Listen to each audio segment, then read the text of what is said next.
So with those activities, one was variegated leaves activity given in NCERT.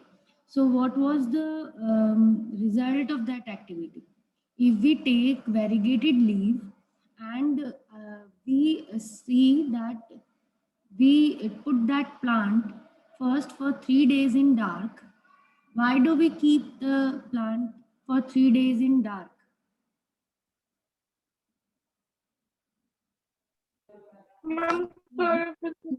Yes, tell me. So that we can know about the starch that is present in the leaf. Yes, so that the starch can be consumed. ठीक है? Yes, ma'am. Starch consume हो जाए क्योंकि पौधे में starch तो रहेगा ही, वो फोटोसिंथेसिस करता है तो उसका पुराना जो भी बना हुआ स्टार्च है वो कंज्यूम हो जाए 3 दिनों में। 3 दिन अगर हम उसको डार्क में रखेंगे, फिर हम उसको 6 घंटे के लिए उस पौधे को लाइट में रख देते हैं, तब हम क्या देखते हैं, फ्रेश स्टार्च बनेगा। 3 दिनों तक तो अंधेरे में रखा, फिर उसके बाद उसे उठाकर हमने लाइट में रख दिया 6 घंटे के लिए, तो अब उसमें फ्रेश स्टार्च बनेगा, यानी फोटोसिंथेसिस होगी। तो क्या इक्वेशन होती है फोटोसिंथेसिस की? What is the equation of photosynthesis? 6CO2 plus 12H2O chlorophyll C6H12O6 plus 6O2 plus 6H2O. Yeah, it is by balancing. Before that, we can say CO2 plus H2, and when we give sunlight and chlorophyll, it gives us glucose C6H12O6 and oxygen O2 and water H2O. And after balancing, we put this these words like CO2 and 12H2O. Make C6H12O6, 6O2 and 6H2O. Okay, so carbon dioxide gas water के साथ react कर रही है और glucose बना रही है, और उसके साथ वो ऑक्सीजन भी रिलीज करती है, जो ऑक्सीजन हमको रेस्पिरेशन के लिए बहुत ज़रूरी है, उसी से हमारी रेस्पिरेशन होती है। ठीक है, तो ये हमने देखा। फिर हमने देखा कि 3 स्टेप्स हैं फोटोसिंथेसिस के, 3 स्टेप्स हैं।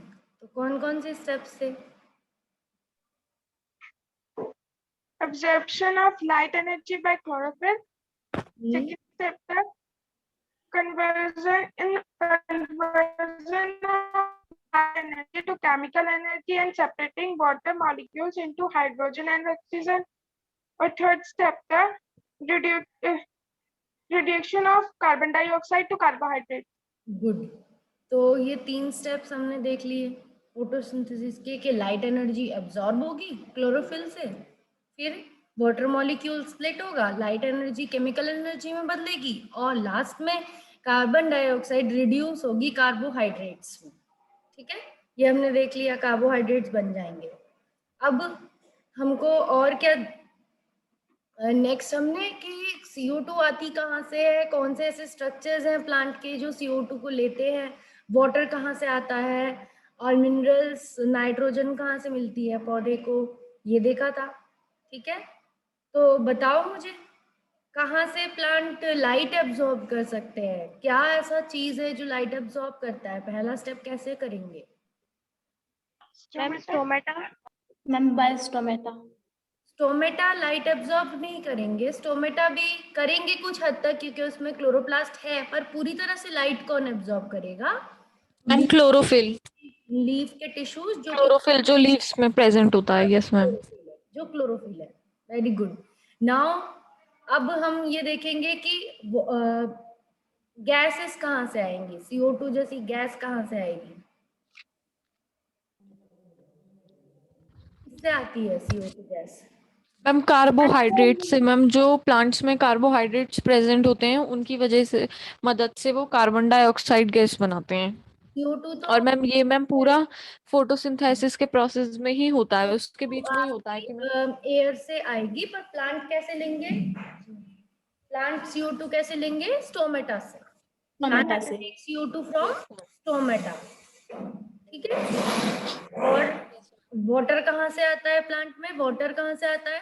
मैम रूट्स के थ्रू। Roots. रूट्स के थ्रू। वाटर और मिनरल्स दोनों आते हैं रूट्स के। ठीक है, रूट्स थ्रू वो मैम पूरे प्लांट में ऐसे पहुंचाता है। पहले मैम जैसे रूट्स में गया मिनरल्स और वाटर, और मैम कुछ वाटर और मिनरल हमें सॉइल के थ्रू भी मिलते हैं। ठीक है, तो इस तरीके से हमको वाटर मिल गया रूट्स के थ्रू, मिनरल्स भी मिल गए, नाइट्रोजन जैसे नाइट्राइट्स नाइट्रेट्स पूरे सॉइल के सोल्यूशन में घुल के मिलते हैं, पौधे के अंदर आते हैं। Yes ma'am, yes CO2 ma'am. से मिल गई, स्टोमेटा से मिल गई, हमने देखा था स्टोमेटाज एक पोर्स है। फिर हमने क्या देखा कि आपको क्या क्लोरोफिल जो है, पत्तों में जो क्लोरोफिल है उससे आपकी लाइट एब्जॉर्ब हो गई। तो तीनों चीजें आपको इस तरीके से मिल गई। अब हम क्या देखेंगे कि ये तो ऑटोट्रॉफिक न्यूट्रिशन की बात है कि अपना खाना पौधे बना रहे हैं तो उनको लिए 3 चीज चाहिए, CO2 चाहिए तो वो स्टोमेटा जैसे छेदों से ले लेते हैं, वाटर यस मैम। चाहिए तो वाटर वो जड़ों से ले लेते हैं, और क्या चाहिए लाइट, लाइट एब्जॉर्ब कैसे कर लेते हैं, क्लोरोफिल से लाइट एब्जॉर्ब कर, क्लोरोफिल की हेल्प और से। इनके रिएक्शन करा देते हैं, CO2 का रिएक्शन करा देते हैं वाटर से, और कार्बोहाइड्रेट यानी कि ग्लूकोज बन जाता है। पौधे में क्या बन जाता है, ग्लूकोज बन जाता है। ठीक है, तो ये तो ऑटोट्रॉफिक न्यूट्रिशन है कि मतलब जो अपना खाना खुद बनाते हैं। पर अब हमें देखना है कि हेट्रोट्रॉफिक न्यूट्रिशन कैसे होता है। एनसीईआरटी में हेट्रोट्रॉफिक न्यूट्रिशन के बारे में क्या दिया हुआ है, तो मुझे कोई बताओ हेट्रोट्रॉफिक डेफिनेशन बताओ, हेट्रोट्रॉफिक न्यूट्रिशन की definition. Ma'am, it is a nutrition in which all the in which the living organisms are depends on somebody, like we are dependent on the plants. So we are having heterotrophic nutrition. And plants are not dependent on anybody, and that is why they are categorized in autotrophic nutrition. Okay, so आपका सही कहा आपने कि जो plant है वो किसी पे डिपेंडेंट नहीं है, तो इसी वजह से प्लांट ऑटोट्रॉफिक न्यूट्रिशन कर रहे हैं। पर जो एनिमल्स हैं वो दूसरे पे डिपेंडेंट होते हैं, दूसरे से खाना लेते हैं, इस वजह से एनिमल्स की न्यूट्रिशन कैसी होती है, हेट्रोट्रॉफिक न्यूट्रिशन होती है।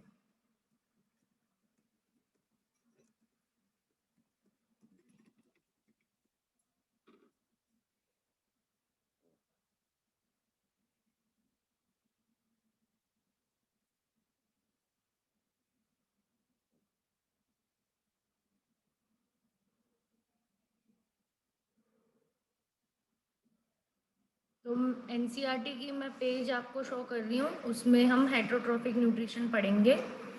ठीक है, ये आपको सबको दिख रहा होगा एनसीईआरटी का पेज। तो हम इसमें हेट्रोट्रॉफिक न्यूट्रिशन स्टार्ट करेंगे, क्योंकि ऑटोट्रॉफिक हमने कर लिया है, आपको क्लियर भी है। तो नेक्स्ट टॉपिक हमारा हेट्रोट्रॉफिक न्यूट्रिशन है। ओके, सबको दिख रहा है heterotrophic nutrition? Yes Yes, ma'am. ma'am. Yes, ma'am.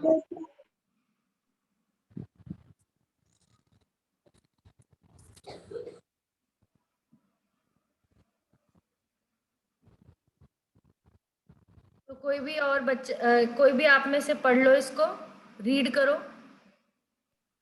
Heterotrophic ma'am. Nutrition को। Each organism is adapted to the environment. This form of, ma'am, actually your screen is split.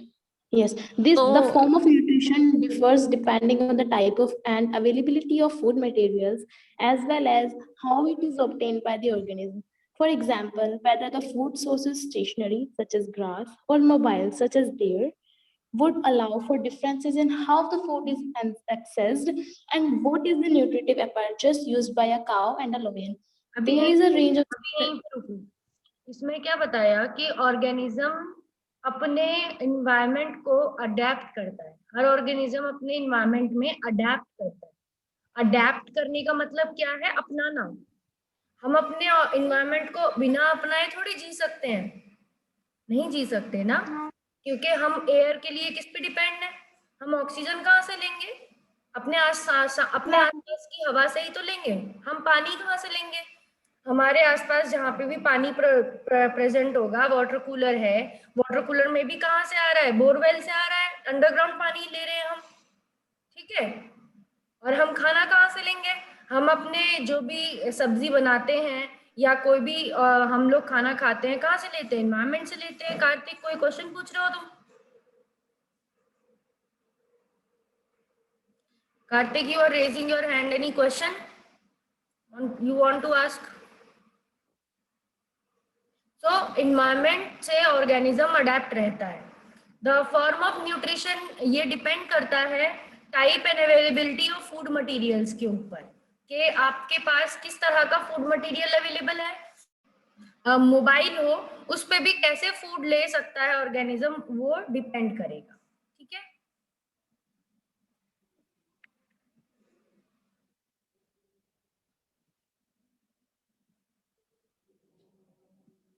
तो food source किस तरीके का है, जैसे कि अगर फूड सोर्स है स्टेशनरी है, घास फूस है, तो वो गाय के लिए क्या है, वो घास फूस कहीं चल के तो जा नहीं सकती, जहां उगी हुई है वहीं उगी हुई है, गाय उसके पास आएगी और उस घास फूस को खाएगी। लॉइन है, लॉइन का फूड एक हिरन है, तो हिरन चल फिर सकता है, तो इसलिए लॉइन को बहुत हाथ पैर मारने पड़ेंगे, तो तभी वो हिरन को खा सकता है। अगर हिरन से तेज भागेगा शेर तभी उसका शिकार कर सकता है, वरना नहीं कर सकता। हिरन अगर तेज भाग गया तो शेर भूखा भी रह सकता है। मैम हेटेरोटॉपिक न्यूट्रिशन में तो मैम फूड चेन आ सकती है ना, क्योंकि मैम फूड चेन में भी हर कोई एक दूसरे के ऊपर डिपेंड रहता है। हाँ, एग्जाम्पल होता है हेटेरोट्रॉफिक का फूड चेन। ठीक है, कि इसी से हम बता सकते हैं कि एक एनिमल दूसरे एनिमल को खाता है। अब यहाँ पर आगे पढ़ो, there is range of strategies. There is a There range is of a range of strategies strategies by which the taken food in is hand, taken in. used by other organisms. Some organisms break down the food material outside the body and then absorb it. Examples are fungi like bread molds, yeast, and mushrooms. Others take in whole material and break it down inside their bodies. What can be taken in and broken down depends on the body design and functioning. Some other organisms derive nutrition from plants and animals without killing them. This parasitic nutritive strategy is used by a wide variety of organisms like cascata, amarvale, ticks, lice, leeks, tapeworms. सही है, तो इसमें there is a range of strategies, मतलब तरीके, बहुत सारे तरीके हैं। कोई भी ऑर्गेनिज्म खाना खाता है, उसके कुछ ऑर्गेनिज्म फूड को बाहर, बॉडी के बाहर तोड़ पाते हैं और तब उसे एब्जॉर्ब करते हैं। कुछ ऑर्गेनिज्म फंगस जैसे होते हैं, ब्रेड मोल्ड्स होते हैं, ये उन्हीं के ऑर्गेनिज्म के एग्जाम्पल है जो अपनी बॉडी के बाहर चीजों को तोड़ते हैं। जैसे आप देखोगे कि कोई भी फंगस किसी चीज में लगी हो तो वो बहुत दिनों तक वो चीज वैसी की वैसी नहीं रहेगी, और फंगस डेड ऑर्गेनिज्म पे ही लगती है। वो डेड ऑर्गेनिज्म को पूरी तरह से पिघला देती है, पूरी तरह से उसका न्यूट्रिशन क्या कर देती है, उसको तोड़ देती है, और सारे न्यूट्रिशन को एब्जॉर्ब कर लेती है फंगस। फंगस हो, ब्रेड मोल्ड हो, मशरूम्स हो, तो ये इसी तरह से ग्रो करते हैं कि जिसके ऊपर भी ग्रो कर रहे हैं मशरूम फंगस, ये उसके ऊपर अपनी एंजाइम्स रिलीज कर देंगे और उसको ब्रेक डाउन कर लेंगे बाहर ही बाहर, और फिर जो ब्रेक चीज का प्रोडक्ट होगा, बिल्कुल सिंपल जो प्रोडक्ट होगा, उसे सोख लेंगे, क्योंकि इनका शरीर कैसा है, बिल्कुल सिंपल है, तो ये सिंपल चीजों को सोख सकते हैं। तो ये अपने अंदर बड़े बड़े टुकड़ों को ले जाकर तोड़ तो सकते नहीं है, तो इसीलिए अपने बाहर ही क्या रिलीज कर देते हैं, एंजाइम।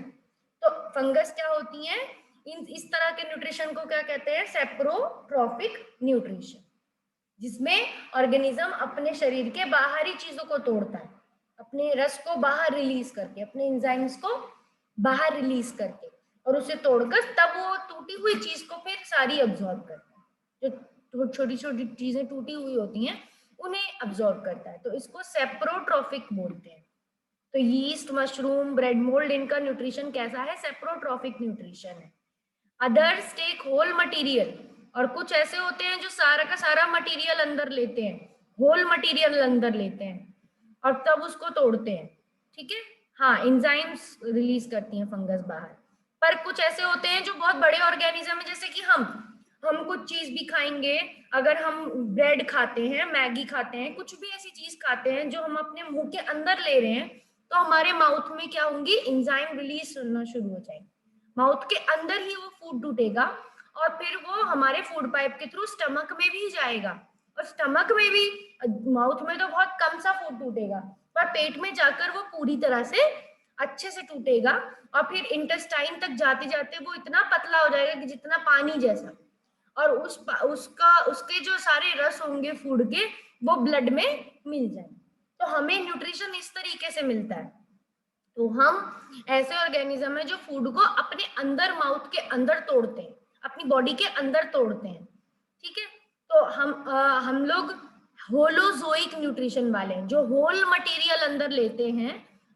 जो येलो लाइन है, others take in whole material and break it inside the body, ये हमारी कैटेगरी है। ये बड़े बड़े जानवरों की कैटेगरी है जो मुंह से खाना खाते हैं, मुंह से खाना खाकर अपने शरीर में उसे पचाते हैं, ठीक है।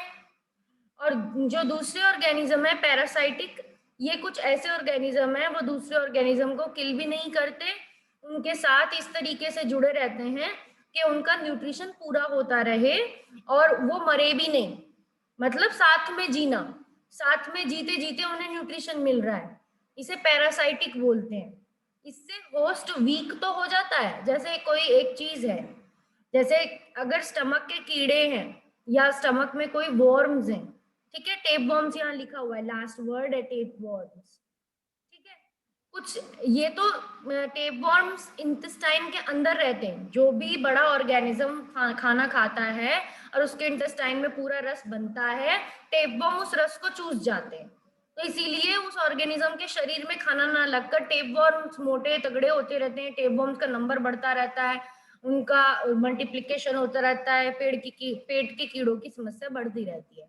जब तक कीड़े मारने वाली दवाई नहीं खाते तब तक वो ऐसे रहेंगे, कीड़े मारने वाली दवाई उनकी पॉपुलेशन को कंट्रोल करती है। देन टिक्स है, लाइस है, लीचीज है, ये कुछ ऐसी हैं जो चीचड़ियां और जो कलीली चिपक जाती हैं जानवरों के, वो टिक्स होती हैं, उन्हें क्या बोलते हैं, टिक्स। और लाइस क्या होती हैं, जुएं, जैसे किसी किसी के जानवरों के भैंस के बालों में भी जुएं रहती हैं, ठीक है, खून चूसती रहती हैं बाहर से उनके। तो ऐसे ऑर्गेनिज्म जो किसी और ऑर्गेनिज्म से खाना पाने के लिए उसके शरीर पे चिपके हुए हैं या उसके शरीर के अंदर रहते हैं और उसका खाना खुद खाते हैं, पर उन्हें मारते नहीं है। अब एक जू का क्या मुकाबला है कि वो एक भैंस को थोड़ी मार देगी, वो उसका थोड़ा सा खून ही तो चूस लेगी। तो पैरासाइटिक ऐसा होता है, उसकी वजह से उसके होस्ट को दिक्कत होती है, वो कमजोर होता रहता है पर मरता नहीं है, ठीक है। कसकटा नाम दे रखा है, कसकटा एक ऐसी बेल है जो कि जिसको डॉडर भी बोलते हैं, ये भी पैरासाइटिक प्लांट है। ये किसी भी पेड़ के ऊपर पूरी बिछ जाती है और अपनी सारी जो बेल के जो भी इसके टिश्यूज होते हैं, जाइलम फ्लोएम होते हैं, और दूसरे पेड़ के जाइलम फ्लोएम से जोड़ देती है, एक पाइप जैसा बना देती है अंदर से, और अंदर ही अंदर उसके जाइलम फ्लोएम से पानी लेती रहती है, खाना लेती रहती है और बड़े पेड़ पर जीती रहती है। तो अमर बेल इसीलिए बोलते हैं अमर हो जाती है ना, कभी मरती नहीं है, पेड़ को वीक कर देती है और इसके ऊपर रहती रहती है। तो इस तरह का न्यूट्रिशन पैरासाइटिक हो गया। तो इस पैराग्राफ में हमने 3 तरह के न्यूट्रिशन देख लिए, एक होलोजोइक, एक पैरासाइटिक और एक सेप्रोट्रोफिक। सेप्रोट्रोफिक किसका है, फंगस का, जिसमें एंजाइम्स बाहर ही रिलीज होंगी। दूसरा होलोजोइक, जिसमें सारा का सारा फूड मटेरियल अंदर जाएगा, माउथ में अंदर जाएगा, पेट के अंदर जाएगा और अंदर ही डाइजेस्ट होगा और फिर उसके न्यूट्रिशन मिलेगा।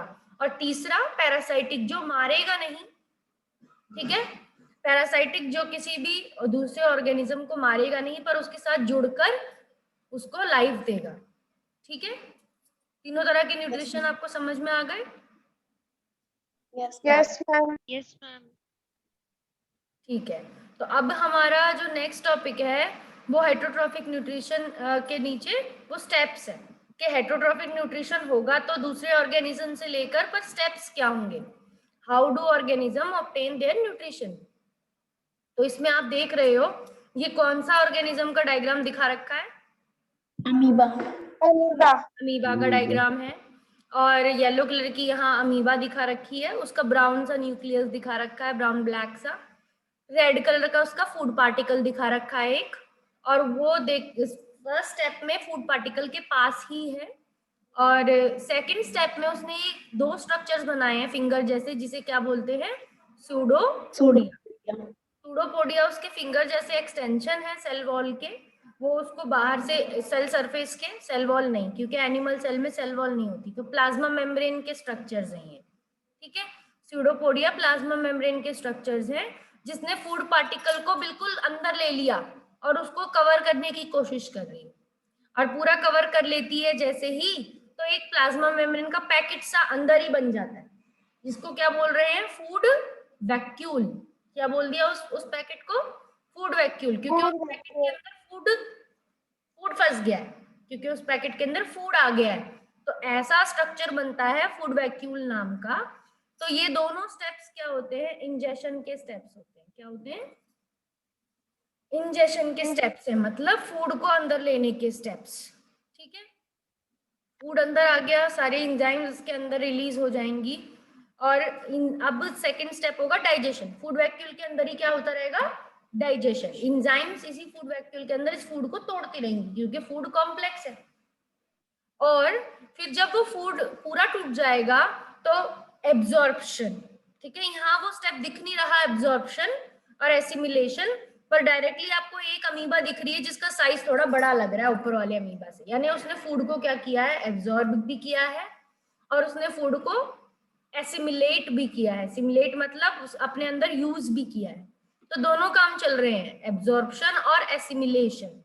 ठीक है, तो इसके बाद लास्ट स्टेप होता है इजेशन। जो भी वेस्ट मटेरियल होता है वो बाहर की तरफ रिलीज हो जाएगा, डिफ्यूज आउट हो जाएगा। तो बाहर की तरफ वेस्ट मटेरियल इजेस्ट हो जाता है, वो भी यहाँ दिखाने रखा डायग्राम में।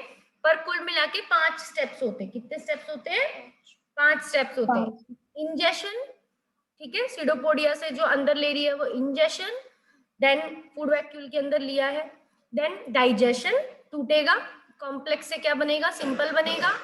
तो इंजेशन, डाइजेशन, एब्जॉर्प्शन, एसिमिलेशन और इजेशन। इजेशन मतलब वेस्ट रिलीज हो जाएगा, क्योंकि यहाँ पर डिफ्यूजन के थ्रू वेस्ट रिलीज हो जाता है। और एक और, अगर आप किसी बुक में देखो रेफरेंस में, तो कॉन्ट्रैक्टाइल वैक्यूल नाम का एक स्ट्रक्चर होता है। जैसे फूड वैक्यूल फूड अंदर लेता है, वैसे कॉन्ट्रैक्टाइल वैक्यूल वेस्ट अंदर लेता है और वेस्ट को बाहर की तरफ रिलीज कर देता है। ठीक है, पैरामीशियम की बात पैराग्राफ में करी हुई है। तो पैरामीशियम भी एक यूनिसेलुलर ऑर्गेनिज्म है। तो पैरामीशियम एक सीलिया की मदद से, क्योंकि आपने देखा होगा पैरामीशियम स्लीपर शेप ऑर्गेनिज्म होता है, चारों तरफ से उसके ऊपर छोटे छोटे से बाल जैसे स्ट्रक्चर होते हैं, सीलिया। उन सीलिया की मदद से मूव कर करके फूड को वो अपने अंदर लेता है। तो अब आप इसको पढ़ो, कोई भी एक बच्चा इस पैराग्राफ को पढ़ो। Seeing the food and the way it is obtained differ. The digestive system is different in various organisms. In single-celled organism, the food may be taken in by the entire surface, but as the complexity of the organism increases, different parts become specialized to perform different functions. For example, amoeba takes in food using temporary finger-like extensions of the cell surface, which fuse over the food particle, forming a food vacuole. Inside the food vacuole, complex substances are broken down into simpler ones, which then diffuse into the cytoplasm. The remaining undigested material is moved to the surface of the cell and thrown out. In paramecium, which is also a unicellular organism, the cell has a definite shape and food is taken in at a specific spot. Food is moved to this spot by the movement of cilia, which cover the entire surface of the cell. ठीक है, तो इसमें बताया है कि food को obtain किया जाता है। डाइजेस्टिव सिस्टम डिफरेंट तरीके का होता है हर ऑर्गेनिज्म में। बड़े बड़े ऑर्गेनिज्म में डाइजेस्टिव सिस्टम्स होते हैं, बट सिंगल सेल ऑर्गेनिज्म में फूड सरफेस के थ्रू लिया जाता है।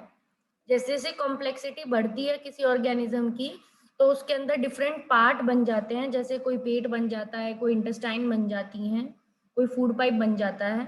तो वो कॉम्प्लेक्स ऑर्गेनिज्म की बात है। पर अमीबा क्या है, सिंगल सेल ऑर्गेनिज्म है। तो अमीबा किस तरह से फूड लेगा, अमीबा सिर्फ सीडोपोडिया से फूड लेगा फूड वैक्यूल के अंदर, और कॉम्प्लेक्स चीजों को ब्रोक करेगा स्मॉल में और फिर डिफ्यूज कर देगा साइटोप्लाज्म में। और रिमेनिंग जो भी उसका अनडाइजेस्टेड मटेरियल है, जो डाइजेस्ट नहीं हो सकता, उसे सरफेस के पास लाएगा और बाहर रिलीज कर देगा, मूव आउट कर देगा।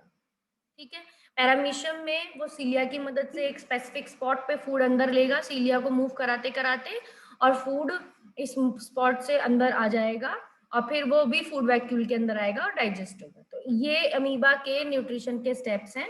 कई बार आता है तो आप डायग्राम भी बनाएंगे और लिख भी देंगे, ingestion, absorption, digestion, assimilation and egestion. ठीक है, अब आपका आता है डाइजेस्टिव सिस्टम आएगा, पर उससे पहले एक एक्टिविटी दे रखी है आपको। ये एक्टिविटी क्या कह रही है ये भी हम देख लेते हैं।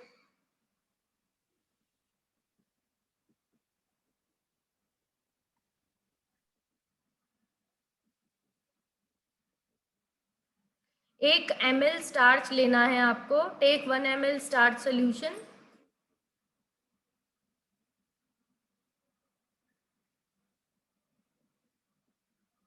Take 1 ml starch solution 1% in 2 test tubes A and B। मतलब 2 टेस्ट ट्यूब आपने लिए, एक A टेस्ट ट्यूब एक B टेस्ट ट्यूब, दोनों में 1-1 ml स्टार्च का सोल्यूशन लिया। स्टार्च पाउडर की फॉर्म में आपको लैब में मिलता है, तो दोनों में आपने 1-1 ml स्टार्च का सोल्यूशन बना लिया। 1% 1% मतलब 1 ग्राम स्टार्च 100 ml पानी में, उसे बोलते हैं 1%। पानी 100 ml है और वजन कितना वेट किया है हमने स्टार्च का, 1 ग्राम लेकर उसे मिला दिया तो 1% बन गया। ए वाली टेस्ट ट्यूब में हमने सलाइवा डाल दिया और बी वाली टेस्ट ट्यूब में हमने सलाइवा नहीं डाला। और फिर ए वाली टेस्ट ट्यूब में जिसमें सलाइवा डाला है 20 से 30 मिनट तक उसको छोड़ दिया, 20 से 30 मिनट तक। अब हमने दोनों में 1-1 ड्रॉप आयोडीन सोल्यूशन डाली। हम क्या देखेंगे कि जो ए वाली टेस्ट ट्यूब है जिसमें सलाइवा डाला हुआ था वो नेगेटिव टेस्ट देगा, मतलब वो आयोडीन स्टार्च के साथ रिएक्ट करके ब्लू ब्लैक कलर नहीं देगा, क्योंकि उसमें स्टार्च बचेगा ही नहीं, क्योंकि सलाइवा में एक ऐसी एंजाइम होती है जो स्टार्च को तोड़ती है। तो ए वाली टेस्ट ट्यूब में क्योंकि सलाइवा था तो उसने स्टार्च को क्या कर दिया, ब्रेक कर दिया। और बी वाली टेस्ट ट्यूब में सलाइवा नहीं था तो उसने स्टार्च को ब्रेक नहीं किया, इसीलिए आयोडीन स्टार्च सोल्यूशन के साथ ब्लू कलर देता है। तो ए में ब्लू कलर नहीं आएगा पर बी में ब्लू कलर आएगा। समझ में आया आपको ये एक्टिविटी? Yes ma'am. बहुत सिंपल एक्टिविटी है। तो मुझे कोई एक्टिविटी, कोई बच्चा अब ये रिपीट करो, कोई भी एक बच्चा, कैसे करी है हमने ये एक्टिविटी? कोई भी एक स्टूडेंट मुझे एक्टिविटी रिपीट करो। मैम हमने यहाँ पे 2 बीकर लिए हैं और उसमें एक टेस्ट ट्यूब ए है और दूसरी बी। एक में हमें 1% स्टार्च का सॉल्यूशन डालना है, दूसरी में भी। लेकिन जब सेकंड स्टेप हम करेंगे तो उसमें फर्स्ट वाली जो हमारा टेस्ट ट्यूब है उसमें हम सलाइवा डालेंगे, लेकिन दूसरी वाली में नहीं डालेंगे। और उसे 20 से 30 मिनट तक हम एक जगह पे रख देंगे। और फिर मतलब उसमें थोड़ा सा ड्रॉप डालेंगे, जो डाइल्यूट आयोडीन है उसकी थोड़ी सी ड्रॉप डालेंगे दोनों टेस्ट ट्यूब में। और फिर कलर चेंज देखेंगे। यस मैम, और फिर उसका कलर चेंज तो देखेंगे। ए में क्या दिखेगा हमें? ए में हमें कलर चेंज नहीं दिखेगा, कि ऐसा का ऐसा ही रहेगा। स्टार्च सॉल्यूशन आयोडीन का जो कलर होगा वो वैसा का वैसा ही रहेगा, क्योंकि उसमें स्टार्च टूट चुका होगा। 20 से 30 मिनट बाद जो सलाइवा हमने डाला है उसने 1% स्टार्च को क्या कर दिया होगा, ब्रेक कर दिया होगा। तो जब कोई चीज है ही नहीं, वो टूट चुकी है, तो वो रिएक्शन कैसे करेगी आयोडीन से? कोई रिएक्शन नहीं करेगी, तो आयोडीन का कलर आयोडीन का ही कलर रहेगा। Iodine yes ma'am. Iodine brown रंग का रहता है, तो ब्राउन रंग का सोल्यूशन रहेगा। पर बी टेस्ट ट्यूब में कोई भी सलाइवा नहीं डाला है, तो इसीलिए उसमें स्टार्च है, तो आयोडीन स्टार्च के साथ ब्लैक या ब्लू कलर देता है, तो ब्लू कलर देगा, डार्क ब्लू कलर। तो बी वाली टेस्ट ट्यूब में कलर चेंज दिखेगा। ठीक है, यस ये एक्टिविटीज इंपॉर्टेंट है, क्योंकि एक्टिविटीज सीबीएसई पूछता है कि एक एक्टिविटी लिखो जिससे पता चले कि सलाइवा है सलाइवरी अमाइलेज, सलाइवा के अंदर एक एंजाइम है स्टार्च तोड़ने वाली। तो आप इस एक्टिविटी से ये लिख सकते हो कि सलाइवा के अंदर एंजाइम होती है। ठीक है, अब डाइजेस्टिव सिस्टम है आपका। ठीक है, ह्यूमन में पूरा एक डाइजेस्टिव सिस्टम होता है, वो हमें पढ़ना है। पढ़ो, कोई भी एक पढ़ो इसे। We eat various types of food which has to pass through various digestive tract. Naturally, the food has to be processed to generate particles which are small and of the same texture. This is achieved by the crushing of food with our teeth. Since the lining of the canal is soft, the food is also wetted to make its passage smooth. When we eat something we like, our mouth waters. This is actually not only water, but a fluid called saliva secreted by the salivary glands. Another aspect of the food we ingest is its complex nature. If it is to be absorbed from the eliminatory canal, it has to be broken into smaller molecules. This is done with the help of biological catalysts called enzymes. The saliva contains an enzyme called salivary amylase that breaks down starch, which is a complex molecule, to give simple sugar. ठीक है, तो इसमें हमने ये देखा कि food जैसे ही हमारे डाइजेस्टिव ट्रैक्ट को पूरा पास करेगा, फूड हमारे डाइजेस्टिव ट्रैक्ट में जाएगा, तो नेचुरली फूड के अंदर प्रोसेस किया जाएगा फूड को, जिससे ऐसे पार्टिकल मिलेंगे जो बहुत छोटे हों और एक जैसे टेक्सचर के हों। तो ये फूड को एक जैसी तरह से बनाने के लिए फूड को माउथ में दांतों की मदद से क्रश करना पड़ता है। फूड को माउथ में क्या किया जाता है? क्रश किया जाता है, ठीक है। Since the lining of the canal is soft, क्योंकि लाइनिंग क्या है कैनाल की, सॉफ्ट है, तो इस वजह से फूड को गीला होना पड़ेगा माउथ के अंदर, वो तभी जा सकता है। सूखा फूड हम खाएंगे तो हमारी एलिमेंट्री कैनाल छिल जाएगी, उसके सेल्स डेड हो जाएंगे। ज्यादा सूखा फूड हम नहीं खा सकते, इसीलिए मना किया जाता है कि फूड को डायरेक्टली निगलना नहीं होता। फूड को पहले चबाओ अच्छे से, उसे माउथ में पूरा इधर उधर घुमाओ, ठीक है। तो खाने का भी तरीका है, खाने को डायरेक्टली निगला नहीं जाता, पहले उसे चबाया जाता है, अच्छे से मिक्स किया जाता है सलाइवा के साथ, जो मुंह की लार है। और मुंह की लार के अंदर इसीलिए मिक्स करना जरूरी है बिकॉज उसी पानी के अंदर क्या है, सलाइवरी अमाइलेज नाम की एंजाइम। हमारे माउथ में 3 ग्लैंड है जो सलाइवा निकालते हैं, मुंह के रस निकालते हैं। वो मुंह का रस इतना जरूरी है कि अगर आपने वहां खाना अच्छे से चबा लिया तो आपका पेट कभी भी अपच का शिकार नहीं हो सकता, कभी आपको अपच नहीं होगी। क्यों? क्योंकि खाना आधा वहीं डाइजेस्ट हो जाता है माउथ के अंदर, तो पेट को कम काम करना पड़ता है। तो इसी वजह से माउथ में खाना चबाना बहुत जरूरी है। तो फूड को जब हम खाते हैं सलाइवरी ग्लैंड से वो रिलीज होता है सलाइवा, और ये it is absorbed by the alimentary canal, it has to be broken into smaller molecules. तो माउथ के अंदर फूड क्रश भी होता है, सलाइवा से मिक्स भी होता है, वेट भी होता है फूड, और अब वो एलिमेंट्री कैनाल में जा सकता है। दिस इज हेल्प कैसे स्मॉल करा जाता है, ब्रोकन कैसे किया जाता है? बाय बायोलॉजिकल कैटलिस्ट, यहाँ लिखा हुआ है by the help of biological catalyst called enzymes. उनको क्या कहते हैं? ऐसी चीजें जो हमारे खाने को तोड़ती हैं और माउथ में ही निकली है, माउथ के ग्लैंड से निकली है, उनको क्या कहते हैं? एंजाइम्स। ये एंजाइम्स कहलाती हैं। एंजाइम्स बहुत इंपॉर्टेंट चीज है, ये बायोलॉजिकल कैटलिस्ट है। बायोलॉजिकल कैटलिस्ट का मतलब कि ये रिएक्शन को फास्ट करते हैं। कैटलिस्ट ऐसी चीजें होती हैं जो किसी भी रिएक्शन को क्या करती हैं? फास्ट करती हैं। Saliva contain the enzyme called salivary amylase that break down starch, which is a complex molecule to give simple sugar. तो सलाइवा एक ऐसी एंजाइम है जो कि स्टार्च को तोड़ती है, जिससे कॉम्प्लेक्स चीज सिंपल चीज में बदलती है। कॉम्प्लेक्स शुगर किस में बदलती है? सिंपल शुगर में बदलती है, ठीक है।